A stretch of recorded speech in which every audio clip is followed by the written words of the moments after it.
Karma simply means action. Action has got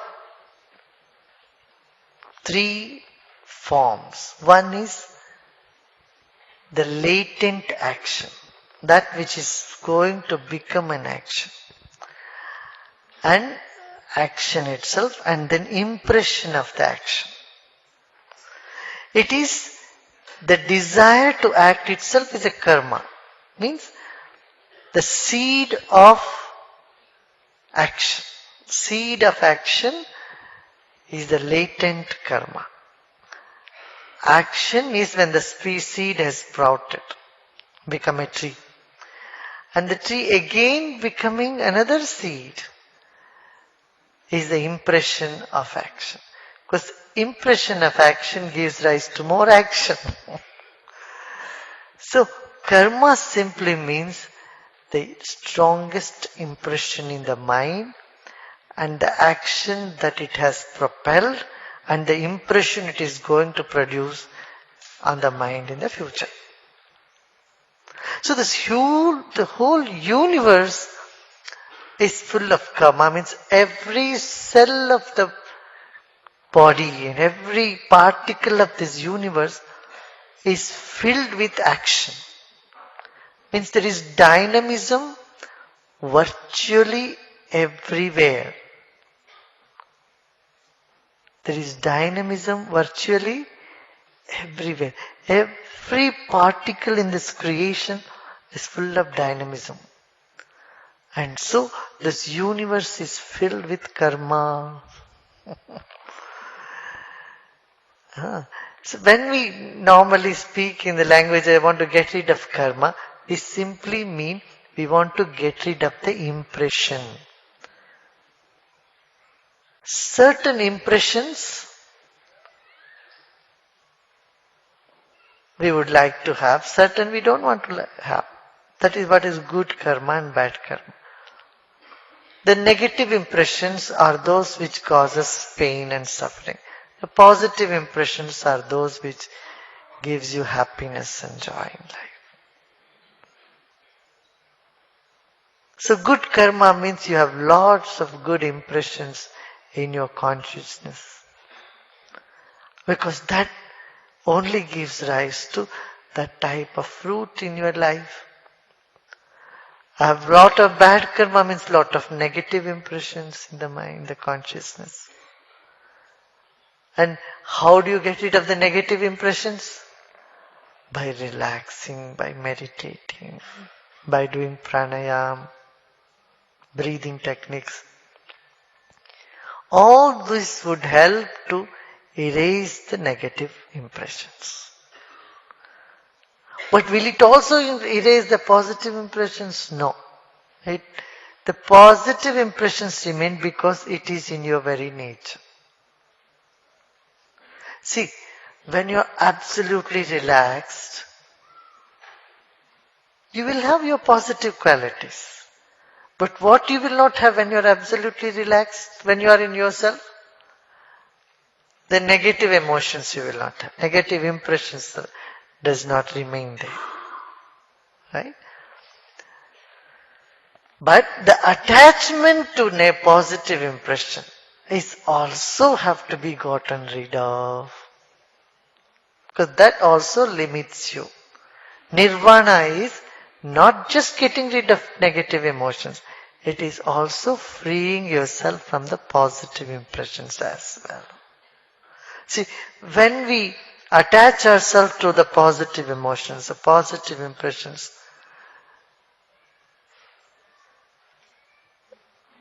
then we limit our existence. Then what we are doing, when you think you are too good, you always find someone not so good and bad. So automatically this positive thinking of yours attracts some negative impressions from outside. Do you see what I'm saying? So, there is this saying that it's not just positive karma, negative karma, but also positive karma you have to get rid of. So how you do that? First, to get rid of the negative, you put the positive. There is an example that's usually given, has been given from thousands of years, is of alum. When you want to purify water, what do you put? You put some alums in it. The alum first cleans all other impurities and dissolves itself. Doesn't remain in it. Alum also. It evaporates.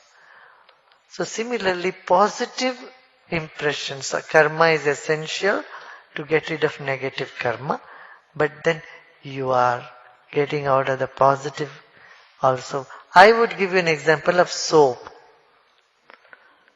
When the cloth is dirty or your body is dirty, what do? You put on the soap. But you will have to wash away the soap also. Otherwise the soap itself will become dirt. You can't say, I paid so much money and I bought the soap, why should I wash it away?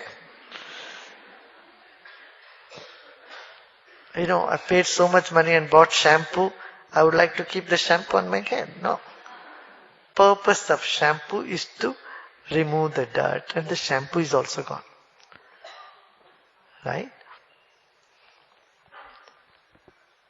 So, nirvana is when you are not attached to the positive impressions, emotions, actions as well. But that is the second step. First step is we need to have positive. If someone argues, when you have to anyway wash the soap away, why do you have to put it in the first place? You have to get rid of the shampoo, then why do you put it? It's no logic. Correct? So, sat karma or positive karma is essential so that negative karma gets washed away. Right? So, karma is what? Latent impression in the consciousness which propels you to do an action. And present action in turn creates impression in the consciousness which propels you to do again another action.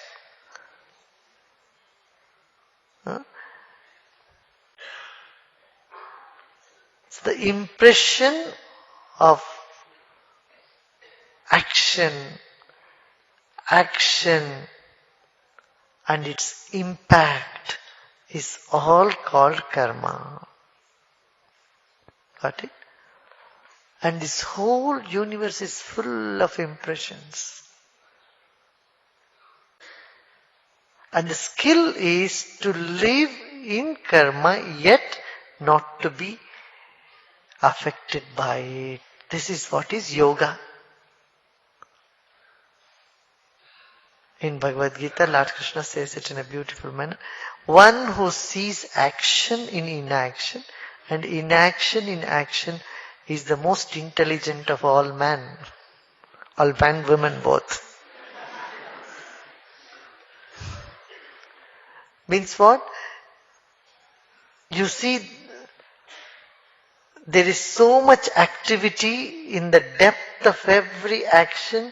There is some silence, there is inactivity, there is that stillness in all activity. Recognizing the stillness, and stillness is our self. It is a witness to all the action. And in our self is all this activity. The whole universe is present in consciousness. So action in inaction is seeing the consciousness in the active universe and seeing the universe in the vast consciousness. This recognition is called freedom.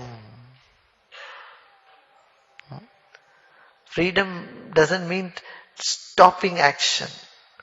It's doing action yet being a witness to it.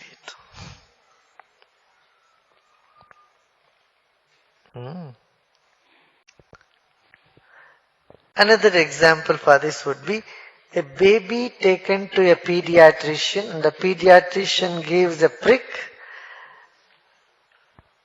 the vaccination to the baby and the baby starts crying. Even before giving the vaccination or the injection, the moment the pediatrician takes the syringe, the baby started having the pain and started crying.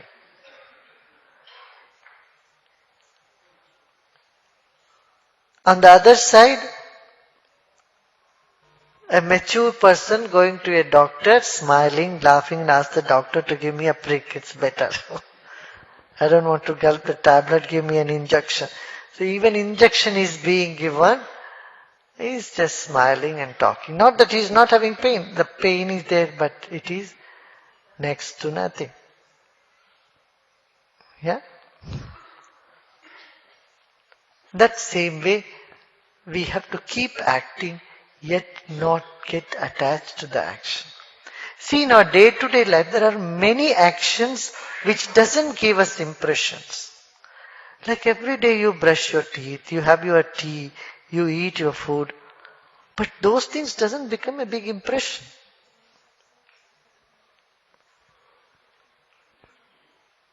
Huh? Every day you have breakfast. You don't take the same breakfast. You take different things on different days. But if you are used to caffeine, and if you don't have caffeine one day, it causes you headache. That is a karma. That is coffee karma. They are used to having tea every day 6 o'clock. You don't have tea, and it causes problem for you, headache for you. Then that is tea karma. Now either you continue having that tea karma, or a few days you say, no, I'm going to detoxify my system. I'm not going to get into the habit. I'm going to put a stop. So you take a decision not to be swayed away by that. Then you are getting over the coffee karma. You know? Then whether you have coffee or not, it doesn't matter to you. It is not going to adversely affect you. Then you are free from that karma. But having something or not having something, all habits, all addictions are nothing but karma. Induced karma. We have imposed those things, induced. When you are getting out of those habits means you have erased those karmas from your consciousness. Similarly, impressions in the day-to-day activity. We are engaged in so many activities in day-to-day life that all those impressions in the mind, we carry on with them, with us. And when you meditate, what is happening? You are releasing all those impressions. You're getting rid of all those impressions. Mind becomes hollow and empty. Clear, hollow. Then you are in touch with your intuition. You are in touch with a clear intuition, more and more with your intuition. So there are 3 types of karma. Prarabdha karma means some certain karma which we have to experience, which has already started yielding fruits in them. Sanchita karma, those impressions which we have stored but which has, which has come from the past. And then agami karma, those which would in the future give its impact, effect. So the sanchita, accumulated karma of the past can be gotten rid of. Agami karma, the karma which has not yet given the fruit, which might happen in the future, we can get rid of. But prarabdha, which is already here, existing, which has started yielding fruit, there is no escape. You have to experience them. Everybody has to experience the prarabdha. But which is what is very difficult to say. So in Bhagavad Gita, Lord Krishna says, Gahana karmano gati. Means it's unfathomable are the ways of karma. You can never pinpoint any one karma. This is what this is. Gahana karmano gati. Which would sprout when you don't know. See, in a field, you have thrown the seeds of groundnuts, sunflower, mango. They all will sprout at different times. Though you might have thrown all that at once, the mango will take several years to sprout, several years to yield fruit. Groundnuts will give you in a couple of months. Sunflower, few more months, few more weeks. So different seeds sprouts at different time. Similarly, different karma will start acting or functioning at different time in life. That's why it's a gahana karmano gati. You never know. It's unfathomable.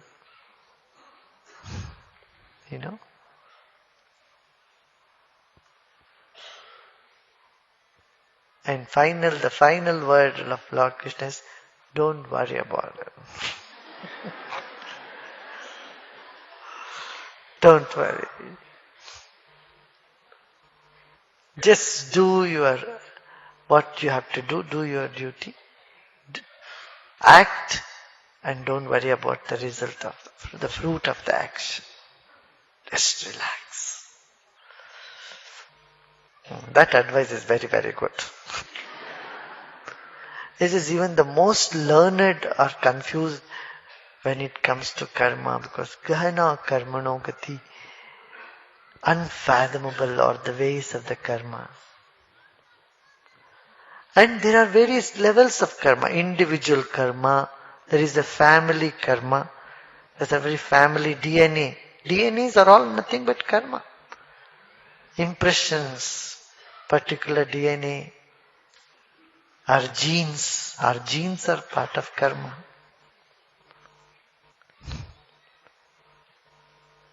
In genes there's sanchita. But by practice of meditation and pranayama, certain genes which would produce diseases can be suppressed. There is a scientific research to this effect in Oslo. Dr. Fari is doing research and others, he and his other team. They have said that there are 300 chromosomes in our system which causes cancer and heart problem and blood pressure. And these get suppressed when one starts doing pranayama and sudarshan kriya and meditation. They get suppressed. But already, if they're already active, then one has to experience. And there could be sometimes pranayama, all this can reverse all those effect also, because it suppresses the genes.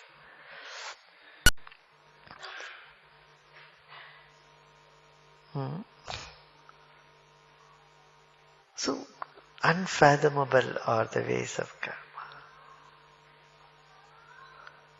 And there is family karma, genes.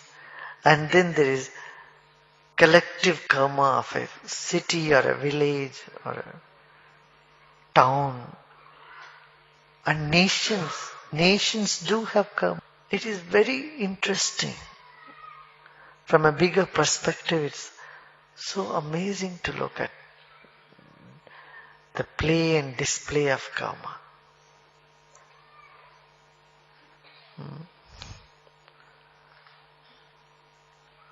And karma is the best way to understand the phenomena which you can never understand otherwise. You wonder why there was a tsunami and selected people from all over. They were all caught up right on that day only there and got affected. And why, in spite of a big plane crash, one man walks out without getting hurt? There were so many in the plane, everybody expired, but one gentleman walks out of the plane. How do you explain this? That is karma. That man is supposed to be in a plane in accident. But he also had a long life. He had many other actions to do. Other mission he has to accomplish in his life. These impressions pull him out of the wreckage of a plane as well. So, unfathomable are the ways of karma. Gahana karmano gati.